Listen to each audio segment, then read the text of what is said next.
Ok, det da en glede å kunne si velkommen til dere til denne pressekonferansen. Det sjelden vi har en pressekonferanse så tidlig i en produksjon.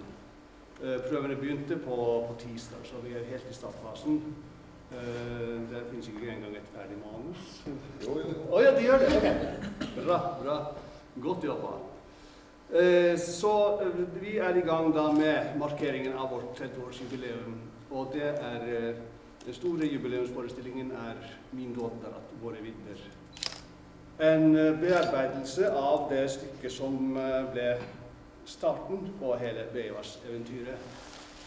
Som vokste fra å være en liten, ambisiøs gruppe unge kulturarbeidere i Kautokeino, som jobbet for stikk og ingenting og bare entusiasmen, til dagens samiske nasjonalteater, Beaivváš. Og vi har fått med oss noen fra den gamle garden, og ikke minst Nils Gaup, som regissør, som den gang var koreograf, og har siden hatt en lysende karriere som internasjonal filmregissør, men heldigvis har han ikke sagt farvel til teatret. Vi har i tillegg så har vi da, det et svært ensemble. Vi har faktisk 8 skuespillere på scenen, vi har 4 musikere, 2 dansere fra Stellaris Danseteater.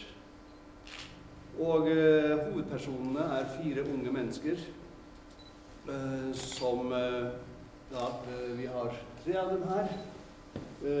Nico Buljo, som har jo kjenner godt, som har vært her i flere produksjoner.